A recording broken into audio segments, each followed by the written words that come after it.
This is a Middle Loop Deep Dive. Hi, I'm Jerry with Middle Loop, and this is part 8 in our Waypoint series. Today, a deep dive on the Waypoint height settings on the DJI Mavic 3 series of drones. You may recall in part 2 of the series when we covered setting up a Waypoint mission off-site.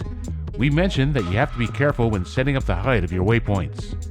The reason is the height you set may vary depending on where you launch the drone. In today's deep dive, we'll be demonstrating just that.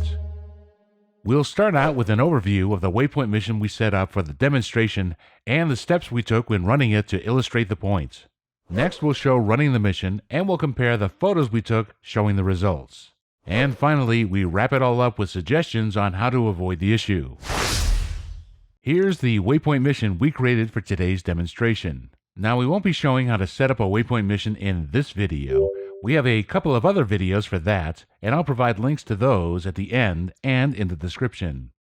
As you can see, it's a very simple mission with 5 waypoints. That 5th waypoint isn't actually relevant to the mission, so I'm going to remove it from the screenshot to make the others easier to see. Okay, that's much better. Here you can see the first 2 waypoints are set at about 150 feet. The other 2, numbers 3 and 4, are set to about 120 feet. These 2 are also set to take a photo, and the subject of the photo is a model home that's under construction, and it's located about here. Now, when I showed you the height of the waypoints at 150 and 120 feet, you might have assumed that that's the height of the waypoint to the ground. Well, it is, but it's not the height relative to the ground under the waypoint. Rather, it's the height relative to the ground where the drone was launched. So let's zoom out a little. To illustrate our point, we ran the mission twice, launching from 2 different locations. The first time, we launched from here, and the second time we launched from here. Now, you can't tell from the map, but there's about an 80-foot elevation gain between the first launch point and the second. Let's see what happens when we run the mission. In our first example, I launched the drone at the bottom of the hill and manually flew it to a spot that was free of obstacles, and then ran the mission.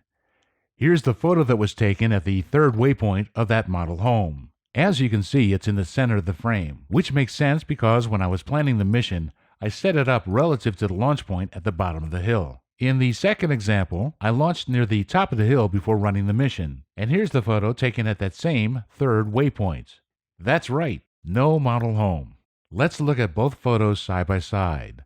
Both of these photos were taken at the exact same spot on the map, but because we launched at different elevations, the second photo missed our subject altogether. It's shot right over the top of that model home. Now, if you look close, you can see this home in the background on the right, and on the left, there's this home.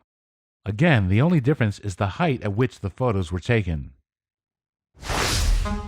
So how important is this? Well, it depends. If you set up your mission using the method we described in part 3 of our Waypoint series, and you always launch from the same spot whenever you run it, there's no problem at all. Your subject will be properly framed every time.